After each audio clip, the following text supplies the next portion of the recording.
बच्चों, आज हम लोग क्लास 12th का इकोनॉमिक्स पढ़ेंगे। चैप्टर दूसरा चल रहा है, लेक्चर 29वां होगा। और इससे पहले हम लोग जो पढ़े थे मांग की लोच, तो आज हम लोग पढ़ेंगे मांग की लोच को प्रभावित करने वाले कारक। इम्तहान में पूछता है कि मांग की कीमत लोच को प्रभावित करने वाले कारकों का वर्णन करिए। तो सबसे पहला है स्थानापन्न वस्तुओं की उपलब्धता।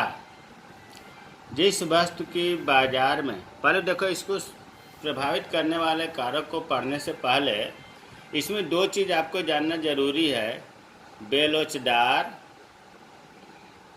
और लोचदार। बेलोचदार और लोचदार ये पढ़ाया जा चुका है। बेलोचदार मतलब पूर्णतः बेलोचदार से है कि क्या इसका परिभाषा था कि जब कीमत के बढ़ने या घटने से मांग में कोई परिवर्तन नहीं होता है उसे बेलोचदार कहते हैं। और जब इसका उल्टा, जब कीमत में कोई परिवर्तन नहीं होता है लेकिन मांग में परिवर्तन होता है तो उसे लोचदार कहते हैं। अब पहला, स्थानापन्न वस्तुओं की उपलब्धता। पहले तो ये जानिए स्थानापन्न वस्तुएं क्या है। जो एक वस्तु के एक दूसरे के स्थान पर प्रयोग की जाती है, जैसे काफ़ी के जगह पर चाय का प्रयोग या चाय की जगह पर काफ़ी का प्रयोग, तो यह स्थानापन्न वस्तुएं हुई। जिस वस्तु की बाजार में स्थानापन्न वस्तुएं उपलब्ध होती हैं उसकी मांग लोचदार होती है। अब जैसे कहने का मतलब कि चाय का स्थानापन्न वस्तु काफ़ी है तो चाय क्या हुआ, इसका मांग लोचदार होगा। जिन वस्तुओं के बाजार में स्थानापन्न वस्तु उपलब्ध नहीं होती उसकी मांग बेलोचदार होती है। जैसे नमक है, नमक के जगह पर आप दूसरा चीज़ नहीं उपयोग कर सकते। नमक वस्तु बेलोचदार है, इसके कीमत कितना हो, बढ़े या घटे, इसके मांग पर कोई फर्क नहीं पड़ता है। तो ये नमक क्या हुआ, नमक की मांग बेलोचदार हो गई। दूसरा है वस्तु की प्रकृति। सामान्यतः अनिवार्य वस्तुओं की मांग बेलोचदार होती है। अनिवार्य वस्तुएं क्या है, अनिवार्य वस्तुएं जिसके बिना काम नहीं चल सकता उसे हम अनिवार्य वस्तुएं कहते हैं। अनिवार्य वस्तुएं बेलोचदार होती हैं।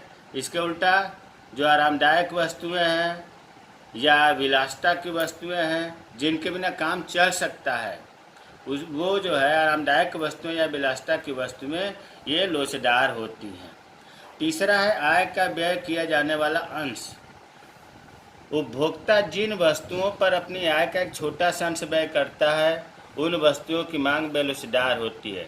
इसका मतलब सीधा सीधा ये हुआ कि हमारे ज़्यादा पैसे जिस पर खर्च होगा वो लोचदार होगा और जिस वस्तु पर पैसे हमारे खर्च कम होंगे वो बेलोचदार होगा। वही चीज़ लिखा है कि उपभोक्ता जिन वस्तुओं पर अपनी आय का छोटा सा अंश मतलब कम मात्रा में व्यय करता है उन वस्तुओं की मांग बेलोचदार होती है।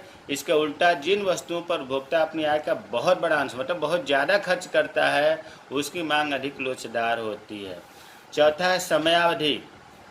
अल्पकाल में समय कम होता है। अगर इसमें किसी उपभोक्ता की आदत पड़ गई है किसी वस्तु को बार बार उपभोग करने की तो अल्पकाल में वो आदत छूट नहीं सकती, बदल नहीं सकता।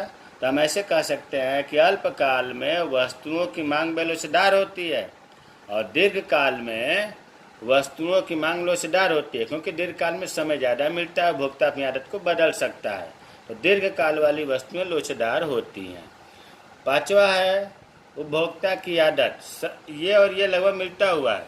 उपभोक्ता की आदत, जब उपभोक्ता किसी वस्तु को बहुत ज़्यादा उपभोग करने लगे, बार बार उस चीज़ की लेने की आदत पड़ जाती है तो ऐसी वस्तु बेलोचदार होती है, क्योंकि कितना हो कीमत बढ़े या घटे मांग उसको उतने ही करना है, मांग प्रभावित नहीं होती है तो बेलोचदार होती है। छठा, प्रयोग का स्थगन। स्थगन का मतलब रोक देना, पोस्टपोन हो जाना। यदि वस्तु ऐसी है जिसके प्रयोग को सरलता से भविष्य के लिए स्थगित किया जा सकता है, मान लो कोई वस्तु है और उसको आप रोक सकते हैं कि भविष्य में जो है भविष्य तक कोई दिक्कत नहीं है, तो वह उसकी मांग अधिक लोचदार होगी।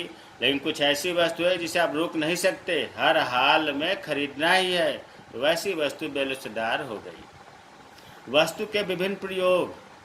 जिन वस्तुओं का हम बहुत ज़्यादा या बहुत से काम में प्रयोग करते हैं, जैसे दूध है, दूध का हम बहुत से काम में प्रयोग करते हैं, मिठाई बनाने से, पीने से, खाने से, बच्चों के काम में, तो इसकी मांग लोचदार होती है। और इसके विपरीत जिन वस्तुओं का हम बहुत से काम में प्रयोग नहीं करते हैं तो वो वस्तुएं बेलोचदार होंगी। और वस्तु की कीमत, ये ऊपर आना चाहिए था, खैर लास्ट में हमने लिख दिया कि जिन वस्तुओं की कीमत ऊंची होती है, ऊंची मतलब अधिक होती है, महंगी होती है, उनकी मांग अधिक लोचदार होती है। इसके विपरीत और जिन वस्तुओं की कीमत सस्ती होती है या बहुत कम मूल्य वाली होती हैं, उन वस्तुओं की मांग बेलोचदार होती है। इस प्रकार जो है मांग की कीमत को उसको प्रभावित करने वाले का 8 पॉइंट हमने लिखवाया। पाठ 2 आज पूरा हो गया। बहुत लंबे मीन्स बड़े साइज में पाठ हैं, कई पाठ मिलाकर पाठ बना हुआ है, इसलिए दूसरा पाठ समाप्त हो गया। तैयारी कर लेंगे। जय हिंद, जय भारत।